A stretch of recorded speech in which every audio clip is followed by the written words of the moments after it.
Hello, my name is Maxim Yudin. I'm creator of Pulsar steel tone drum and the founder of the Yudin workshop. Here on this channel we discuss various interesting things about steel tone drums. Last time I promised to tell you about our scale editor, but I have something even more interesting to share with you today. But first, a bit of history. Steel tone drum appeared first time in 90s, and it's a bit challenging to understand who was the first creator, since there was no YouTube back then. They were large, bulky, and very unusual, very strange. In the year of 2000, Panhard was introduced their hunk to the world, and it drove everyone crazy. Those who play ethnic music, didgeridoo, drum bass, and even electronic music, they all wrote letters to the Panhard to get their hands on this expensive teaser. Even my friend and I also wrote such letter, but a few years later, instruments very similar to the hung started emerging from obscurity. This was steel tone drums, and of course they were cheaper because the sound production was much simpler compared to the intricate tuning of the hung, and their production was easier and cheaper than hung. People's attitude toward tone drums quickly turned to the skepticism, considering them as fake or toys. And this is perception stuck around for a long time. Manufacturers began offering hung alternatives, small drum with simple tones that sounded very flat or like a steel pot, but there was a demand for them, which means a competition in this market, and competition acted as a driving force for progress in these fields. Over time, steel tone drum makers start to refine their instruments, fine-tuning the sound and strive to make it rich and interesting to attract an audience. In the early 2013, Andrei Remyannikov introduced his RAF, which featured a complex tones with tuned overtones. In the same year, a triton from Siberia Sound Sculptures, of which I was a part at that time, was introduced. Around the same time, Dmitro Gubarev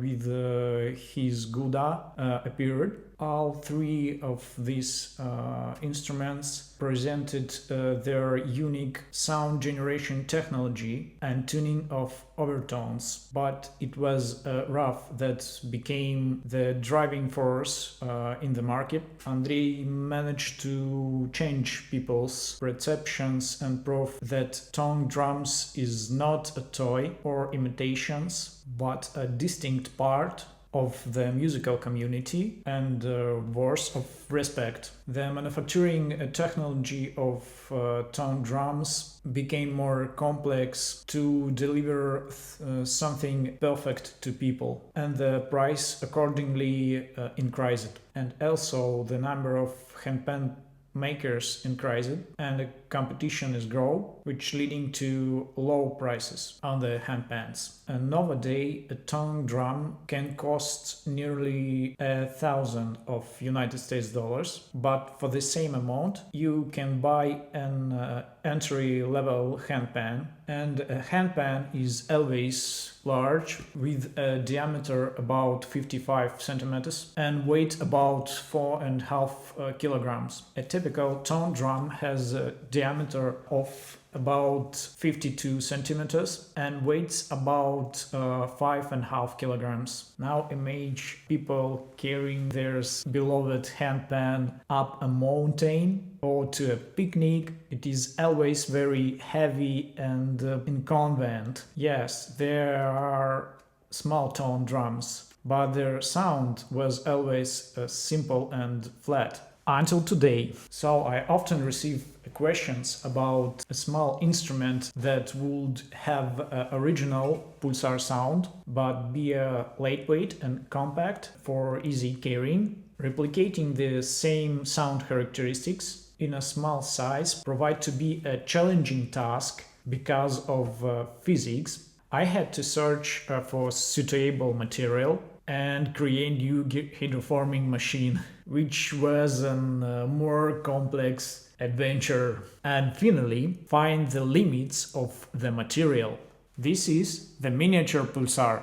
It is 38 centimeters in diameter, 13 centimeters in height, and only 2.3 kilograms. We can place up to 15 notes on it, with the range from A2 to E5, using 3 notes layout, both for right and left-handed people, 2 fundamental frequency for A4, and of course 7 color options. We simply downsized the pulsar as you requested.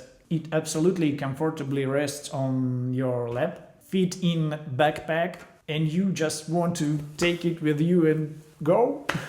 Because of its small size and the close layout of notes, it's incredibly easy to play.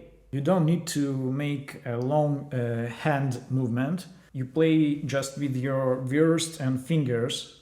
You must try it. So what we should call it? Let's up with the name together.